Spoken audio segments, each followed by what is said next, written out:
Hello दोस्तों। क्या आप कभी भीड़ भरे माहौल में भी अकेला महसूस किया है? क्या आपने कभी सोचा है कि अकेला रहना भी एक कला हो सकती है? अकेलापन, जिसे हम अक्सर दर्द समझते हैं, असल में अगर उसे समझ लिया जाए तो वही अकेलापन हमारी सबसे बड़ी ताकत बन सकती है। इस वीडियो में हम आपको ले चलेंगे एक ऐसे सफर पर जहां आप जानेंगे कि अकेले रहना सिर्फ मजबूरी नहीं, बल्कि एक सुंदर अवसर है स्वयं को समझने का, स्वयं से जुड़ने का और स्वयं को निखारने का। तो चलिए दोस्तों, आज हम सीखते हैं अकेले रहने की कला का, यानी the art of being alone के बारे में। दोस्तों, यह बुक अकेलेपन और एकांत में रहने के बीच महत्वपूर्ण अंतर को स्पष्ट करता है। यह बताता है कि अकेलापन आंतरिक खालीपन का अनुभव है, जबकि अकेले रहना स्वचिंतन और व्यक्तिगत विकास का अवसर है। यह इस बात पर जोर देता है कि डिजिटल शोर और सामाजिक संपर्क से दूर स्वयं के साथ समय बिताना आत्मज्ञान, भावनात्मक नियंत्रण और आत्मविश्वास के लिए आवश्यक है। यह भी बताता है कि क्यों अकेलापन असहज महसूस हो सकता है, क्योंकि यह हमारे डर और कमियों को सामने लाता है। लेकिन यह खामोशी एक शक्तिशाली गुरु भी हो सकती है यदि इसका सामना किया जाए। दोस्तों, लेखक के अनुसार अकेलापन और एकांत के बीच अंतर उनके भाव और अनुभव में है। अकेलापन यह एक खालीपन है जो व्यक्ति को अंदर से खा जाता है। यह इस भावना से जुड़ा है कि कोई मेरे साथ नहीं है।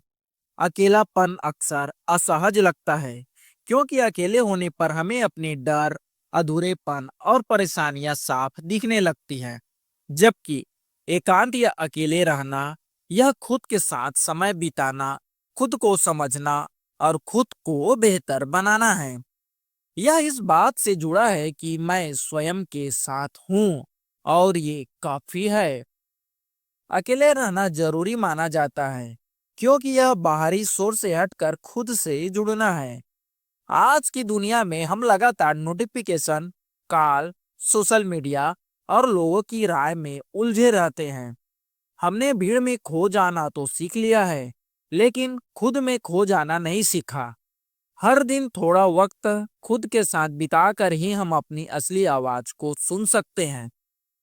दोस्तों, अकेले रहकर व्यक्ति आत्मविकास और स्पष्टता जैसी महत्वपूर्ण चीजें प्राप्त कर सकता है।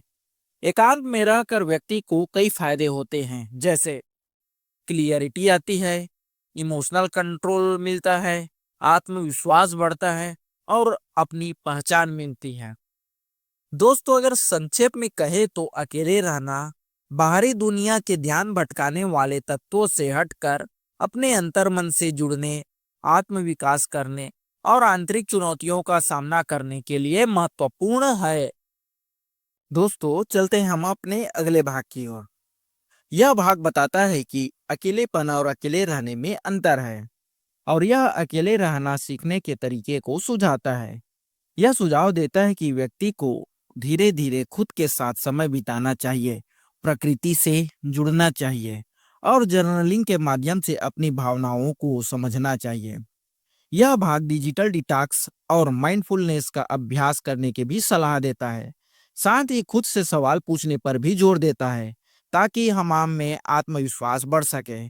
कुल मिलाकर यह सिखाता है कि कैसे अकेले रहना खुद से जुड़ने और अपनी ताकत बनने का माध्यम बन सकता है।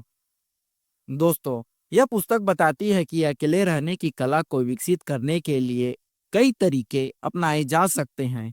इन तरीकों को धीरे धीरे अभ्यास करके सीखा जा सकता है, ठीक वैसे ही जैसे हम जिम में मसल बनाते हैं। खुद के साथ समय बिताना शुरू करें। दोस्तों, यह अकेले रहने की मेंटल मसल्स बनाने जैसा है। शुरुआत में हर दिन 10 से 15 मिनट बिना फोन पर बात किए शांति से बैठकर इसे किया जा सकता है। दोस्तों, यह शुरुआत में तो आपको असहज लग सकता है, लेकिन यही असहजता आगे चलकर आपकी ताकत बन जाती है।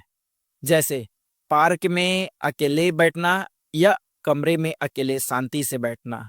अगला है दोस्तों, प्रकृति को अपना साथी बनाएं। दोस्तों, प्रकृति से जुड़ना आपको ग्राउंडेड महसूस कराता है और आपको यह एहसास दिलाता है कि आप अकेले नहीं हैं।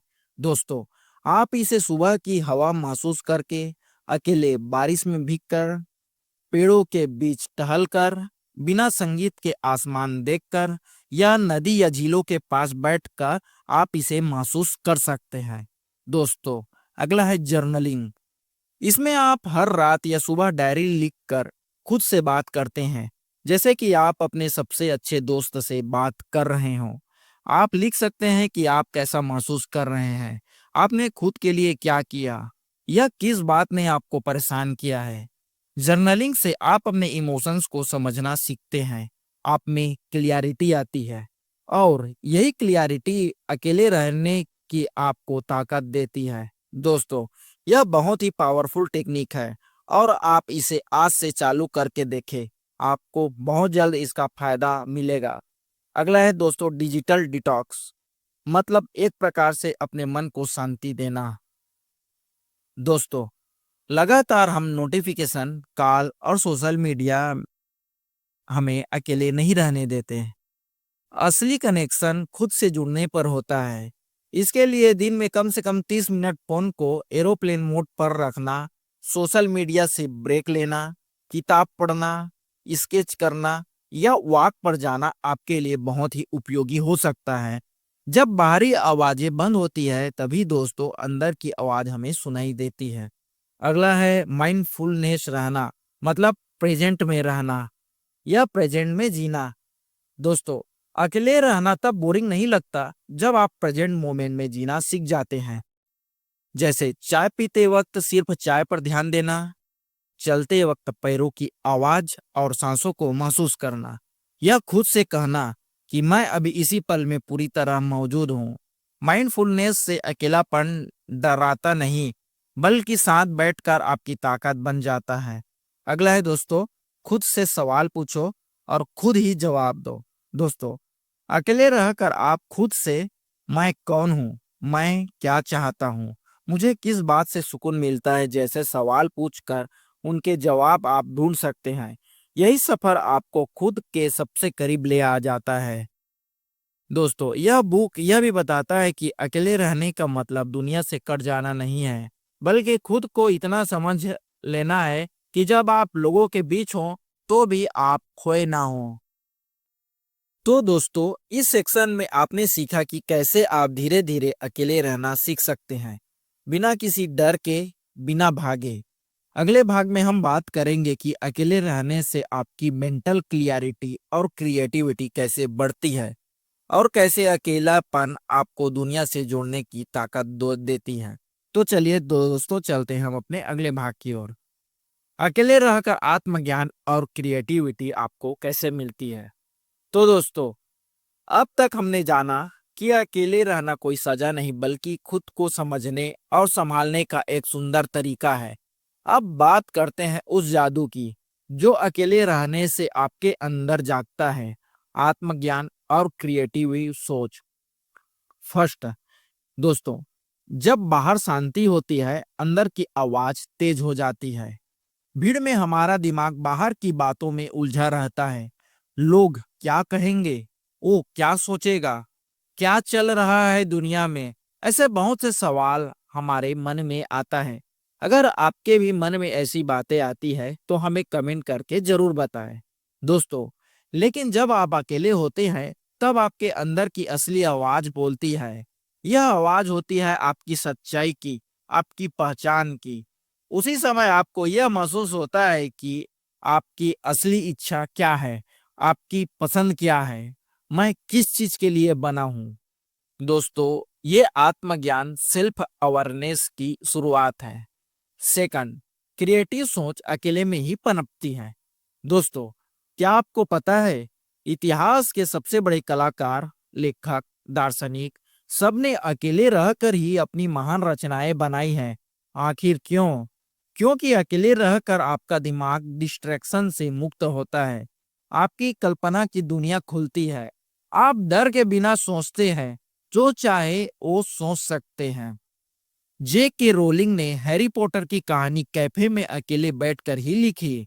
स्टीव जॉब्स अकेले वॉक करते समय उनके दिमाग में बेहतरीन आइडिया उसी समय आते थे। तो जब आप अकेले होते हैं तो आपकी रचनात्मक आसमान छूने लगती है। थर्ड, अकेलापन आपको अपनी सीमाओं से बाहर सोचने की ताकत देता है। दोस्तों, भीड़ में हम अक्सर हाँ में हाँ मिलाते हैं। लोगों की सोच हमारे सोच को बांध देती है, लेकिन अकेले में आपका दिमाग उड़ान भरता है। आप जो चाहे सोच सकते हैं, वो भी बिना डर के, बिना किसी जजमेंट के या बिना रुकावट के। यह समय होता है इनोवेशन और सेल्फ ग्रोथ का। चौथा, अकेले रहकर मिलने वाला क्लियरिटी किसी जादू से कम नहीं। दोस्तों, जब आप अपने जीवन की उलझनों से थक जाए, जब लगे कि सब कुछ बहुत भारी है, थोड़ा अकेले हो जाइए, भीड़ से कट जाइए। एक सुनसान कमरा, खुला आसमान और सिर्फ आप देखेंगे कि आप धीरे धीरे उस धुंध से बाहर आ रहे हैं। इससे आपको फैसले लेने में आसानी होती है, मन हल्का होता है और दिल शांत हो जाता है।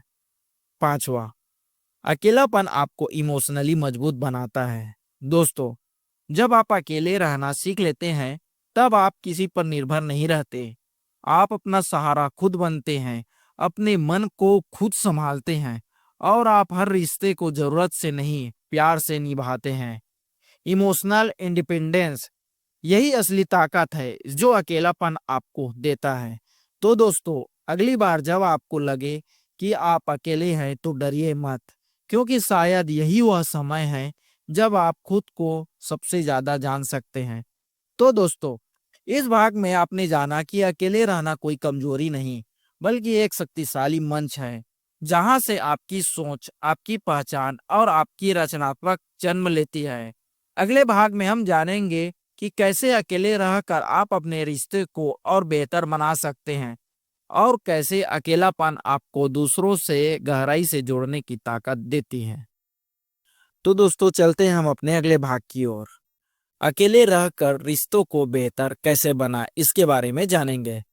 दोस्तों, एक सवाल, क्या अकेले रहना मतलब है कि हम रिश्तों से दूर हो जाएं? तो जवाब है बिल्कुल नहीं। दोस्तों, असल में अकेले रहना आपको सिखाता है कि आप रिश्तों को बेहतर से कैसे निभाएं। फर्स्ट, अकेले रहकर आप खुद को समझते हैं और तभी आप दूसरों को समझ पाते हैं। जब तक दोस्तों हम खुद को नहीं जानते, हम किसी और से क्या उम्मीद करेंगे। Self understanding is the key to deep relationship. अकेले रहकर आपको पता चलता है कि मैं किस तरह का इंसान हूँ, मुझे क्या पसंद है, मुझे क्या चीजें इरिटेट करती है। जब आप ये सब जानते हैं, तब आप किसी रिश्ते में खुद को खोते नहीं, बल्कि उसे और बेहतर बनाते हैं। सेकंड, निर्भरता नहीं, साथ चाहिए। दोस्तों, हम अक्सर रिश्तों में इसलिए टूटते हैं क्योंकि हम इमोशनली डिपेंडेंट होते हैं। लेकिन जब आप अकेले रहना सीख जाते हैं, तब आप चिपकने वाला नहीं रहते हैं, आप स्पेस दे पाते हैं। आप खुद की खुशी के जिम्मेदार खुद बनते हैं और यही भावनात्मक संतुलन आपके रिश्तों को गहरा और सच्चा बनाता है। थर्ड, अकेले रहना सिखाता है गिविंग विदाउट एक्सपेक्टिंग। जब आप खुद को भर लेते हैं, तभी आप किसी और को सच्चा प्यार दे सकते हैं, वरना तो हम सिर्फ अटेंशन और वैलिडेशन ढूंढते रहते हैं। अकेलापन आपको सेल्फ लव सिखाता है और जब आपके पास सेल्फ लव होता है, तब आप प्यार करते हैं, वो भी बिना डर के, बिना मांग के, सिर्फ दिल से।